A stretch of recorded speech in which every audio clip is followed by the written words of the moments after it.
ถ้าพูดออกไปแล้วเขาจะคิดยังไงกับเรา เรื่องมันดูไร้สาระเกินไปหรือเปล่า หรือว่าเขาจะมองว่าเรางี่เง่าไหม ถ้าพูดไปแล้วทะเลาะกันหนักล่ะ หรือว่าเราห่างกัน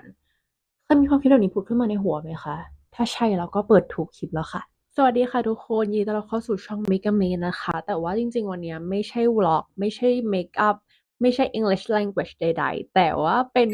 พอดแคสต์แรกของช่องเรานั่นเอง เปิดตัวรายการชื่อว่า Hello เผื่อใครยังไม่รู้จักเราชื่อมิเลเมนนะคะ เรียกสั้นๆว่าเมดก็ได้ ขอเกริ่นที่มาก่อนแล้วกันแบบสั้นๆเลย คือฮัลโหลเนี่ยมันคือเสียงยกโทรศัพท์ถูกไหมเมดเป็นคนที่ชอบโทรหาเพื่อนมาก จะโทรไปปรึกษาเขาหรือเขาโทรปรึกษาเราก็คือมีการแบบแลกเปลี่ยนความคิดเห็นใดๆผ่านการโทรศัพท์บ่อยมากๆ ก็เลยเกิดรายการนี้ขึ้นมาเพื่อเป็นเหมือนเราคุยกับคนที่ฟังอยู่เหมือนเราเป็นเพื่อนกันมาเมาท์มอยมาปรึกษาอะไรกันเพราะเมย์เชื่อว่ามันจะมีคนที่ไม่กล้าคุยกับเพื่อนกลัวแบบเฮ้ยเพื่อนจะเครียดกับเรากลัวนู่นกลัวนี่กลัวนั่นและนั่นคือปัญหาของเราเองเราก็เลยคิดว่าเฮ้ยมันต้องมีคนที่เป็นเหมือนกันเลยแหละแล้วก็เกิดรายการนี้ขึ้นมาสิ่งที่คนฟังจะได้เลยคือความสบายใจแล้วก็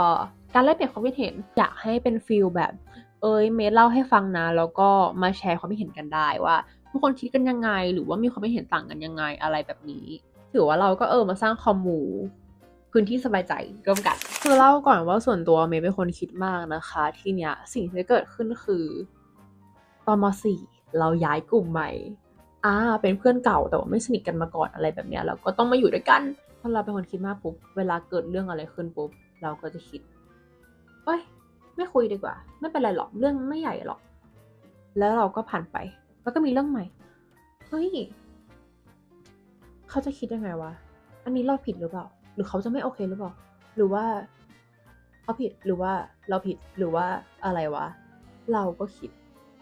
เฮ้ยไม่เป็นไรหรอกมันวนไปอย่างเงี้ยมันเป็นไซเคิลแบบนี้ไปเรื่อยๆเรื่อยๆจนกระทั่งปีสุดท้ายม .6 เมย์ได้รู้สึกว่าสิ่งเนี้ยมันส่งผลเสียกับเรามากพอมีเรื่องใหม่ปุ๊บเรื่องเก่ากระโจนกลับมามีใครเป็นเหมือนกันไหมคะโอเคมีปัญหาหนึ่งปัญหาเนี้ยพอคิดไม่จบปุ๊บเริ่มดึงปัญหาอื่นมาแล้วเริ่มย้ำกันปุ๊บตูมจิตใจไม่ไหวแล้วพอเราคิดมากมากๆเราจะมูดไม่ดีถูกปะมันทำให้ทุกความสัมพันธ์แย่ลงเพราะว่าเราเริ่มปิดกั้นจากคนอื่นเรากลัวสิ่งที่เขาคิดกลัวนู่นกลัวนี่จนนั่นจนเรารู้สึกว่าการกันทุกคนออกไปแล้วอยู่คนเดียวเนี่ยคงเป็นทางออกที่ดีที่สุดแล้วเราก็เริ่มคิดว่าเราคือตัวปัญหาของทุกปัญหาที่เกิดขึ้นเราเริ่มแบบโทษตัวเองเบรมตัวเองนู่นนี่นั่นทั้งที่เราไม่เคยคุยไม่เคยถามเขาเลยซ้ำว่าเขาคิดมากกับเรื่องนี้หรือเปล่าถูกปะเริ่มคิดว่าการปล่อยไว้ไม่ใช่ทางออกที่ดีนะคือความสัมพันธ์ก็แย่ลงมันก็ไม่ได้มีอะไรดีขึ้นเราก็รู้สึกแย่ลงแล้วเราจะเก็บไว้ทำไมมันไม่กล้าคุยแหละเราไม่เคยเปิดใจคุยกับเขาเขาจะรีแอคยังไงเขาจะนู่นเขาจะนี่เขาจะนั่นเฮ้ยมันจะตัดเพื่อนหรือเปล่าเฮ้ยคือในหัวเราจะคิดถึง worst case ไว้ก่อนแล้วมันแย่ทุกคนเราไม่มีทางรู้ผลลัพธ์มันเลยจนกว่าจะทำมันออกไปนึกออกไหมแต่ก่อนที่เราจะไปคุยกับเขาเรามานั่งคิดก่อนว่าเฮ้ยทำไมเราถึงคิดอย่างนี้มันเกิดจากความรู้สึกอะไรกันแน่ แล้วเราก็ได้คำตอบว่าเรากลัวรีแอคคนรอบข้างเรากลัวว่าเขาจะจัดเราไหมเรากลัวว่าเขาจะคิดยังไงกับเราต้องบอกก่อนว่าอันนี้เป็นเรื่องปกตินะคะคือมันไม่มีใครอยากทะเลาะกับคนอื่นนึกออกไหมเราก็เป็นมนุษย์คนหนึ่งที่ต้องการการยอมรับซึ่งอันนี้เป็นปกติมากๆเป็นแบบ totally normal สุดๆแต่การปล่อยไว้มันก็ไม่ดีไงมันไม่มีอะไรทำให้เรารู้สึกแย่ได้เท่าความคิดหรือว่าจินตภาพมโนภาพของเราในหัวอีกแล้วทีนี้พอเราจับปัญหาตรงนั้นได้ปุ๊บเมย์ก็โอเคพยายามยอมรับตรงนั้นว่าเฮ้ยเรากลัวแบบนี้นะแต่ว่าการปล่อยให้ตัวเองเป็นแบบนี้มันก็ไม่ดีนะสิ่งที่เมย์ทำคือพยายามสื่อสารออกไปไม่ทางใดก็ทางหนึ่งเป็นการเขียนการพิมพ์การพูดอะไรก็ได้พยายามบอกเขาว่าเฮ้ยเรามีปัญหาแบบนี้นะเอาจริงถ้าอีกฝ่ายเป็นเพื่อนเราหรือว่าเป็นคนที่อยู่ข้างๆเราสุดท้ายเขาจะรับตรงนั้นได้เว้ยเพราะว่าเขาเป็นเพื่อนเราและเขาหวังดีกับเรามันถือเป็นวิธีด้วยนะว่าการเลือกคัดคนเข้ามาเรื่องการคัดคนออกไปอะไรแบบเนี้ยว่าใครกันแน่ที่หวังดีกับเราจริงๆแล้วก็พยายามและพร้อมที่จะเข้าใจเราตรงนั้นนึกออกไหมเรากลัวทะเลาะได้แหละเรากลัวเสียเพื่อนได้แต่ถ้าเรามีเพื่อนแล้วเขาเป็นคนที่ตัดสินเราแบบที่เราคิดจริงๆมันก็ไม่ใช่เพื่อนกันแล้วไหมถูกไหมสื่อสารออกไปเนี่ย จะบอกว่ามันไม่ได้จำเป็นต้องทำได้ในวันแรกที่เราตัดสินใจ เราไม่จำเป็นต้องทำได้ในวันที่2วันที่3เราต้องให้เวลาตัวเองแล้วก็เทคไทม์ไปเรื่อยๆค่อยๆปรับตัวค่อยๆเริ่มพูดจากเรื่องเล็กเรื่องใหญ่อะไรแบบนี้เราก็ไม่จำเป็นต้องทำได้กับทุกคนด้วยคือเราอาจจะทำได้แค่กับคนที่เราสบายใจในระดับนั้นจริงๆกับคนนี้เราไม่ค่อยสบายใจขอเก็บไว้ก่อนได้ไหมได้ไม่มีใครกำหนดกฎเกณฑ์ว่าการรักตัวเองหรือว่าการเปิดใจพูดมันต้อง100%ในวันแรก no nobody กดเกณฑ์ตรงนั้นโอเคไหมซึ่งสุดท้ายตอนที่เมย์พูดออกไปอ่ะเขาก็นั่งฟังจนจบเขาบอกว่าคุยกันได้ happy ending สุดๆรักกันมากกว่าเดิมด้วยเพราะว่าพอเราเปิดใจแล้วเราเหมือนเราให้เขาเข้ามาเขาให้เราเข้าไปเราก็สนิทกันขึ้นก่อนจบซึ่งมันเป็นอะไรที่แบบ very good มากๆดีใจและภูมิใจมากๆที่วันนั้นตัวเองแบบกล้าเปิดปากง้างปากตัวเองออกพูดออกไปแล้วหลังจากนั้นเมย์ก็เริ่มแบบโอเค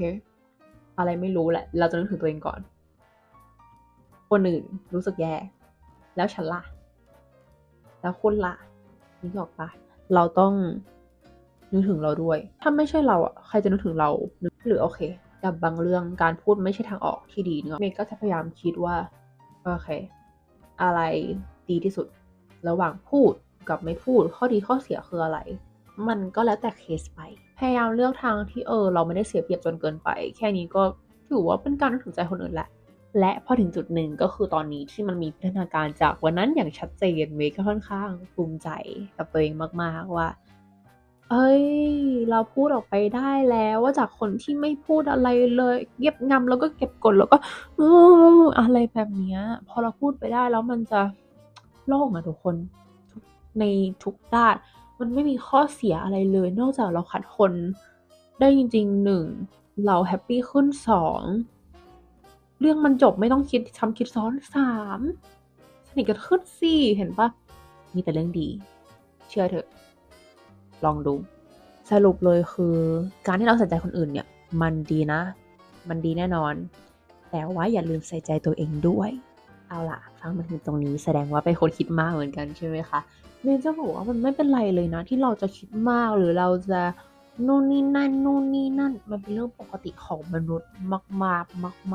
มากๆคุณเป็นเราเป็นเหมือนกันอย่าเพิ่งคิดว่าเฮ้ยสิ่งนี้เราเป็นคนเดียวบนโลก no คุณแค่ไม่เคยถามคนอื่นหรือเปล่า ใช่ไหมล่ะไม่เป็นไรเลยที่เราเป็นแบบนั้นและมันก็ไม่เป็นไรถ้าเรายังแก้ไม่ได้เราก็ค่อยๆปรับตัวค่อยๆเตือนตัวเองกันไปอะไรแบบนี้หรือถ้ามันแก้ไม่ได้จริงๆบางนิสัยก็แค่อยู่กับมันให้ได้ก็พอยอมรับว่าเราเป็นแบบนี้นะเราอาจจะไม่ต้องชอบมันมากแต่ว่าอย่าทุบตีตัวเองมากเกินไปก็พอ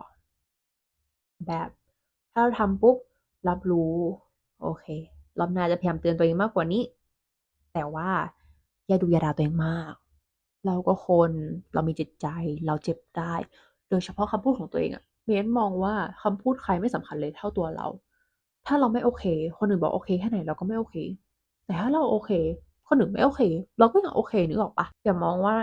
นิสัยบางอย่างอะมันเป็นก้อนอิฐขวางทางชีวิตขนาดนั้นเรามองว่าเฮ้ยมันคือพาร์ทหนึ่งของเราไงมันคือนิสัยเราไง แค่นั้นพยายามยอมรับส่วนนั้นของตัวเองแล้วก็เข้าใจค่อยๆปรับให้เวลาและเราจะมีความสุขกับตัวเองมากขึ้นค่ะจบแล้ว thanks you guys for listening to the end นะคะแล้วก็ thanks for picking up my call today I hope มากๆว่า this will make your day a little better แล้วไว้คุยกันใหม่นะคะบ๊ายบายมีอะไรฟีดแบ็กกันได้นะจะรอรับฟังทุกความคิดเห็นและจะรับฟังด้วยใจและจะนำมาปรับปรุงเพื่อให้พอดแคสต์นี้เป็นพอดแคสต์ที่เป็นพื้นที่ให้ทุกคนมาฟังแล้วก็เหมือนคุยกับเพื่อนแล้วก็สบายใจกันบ๊ายบายจริงๆแล้ว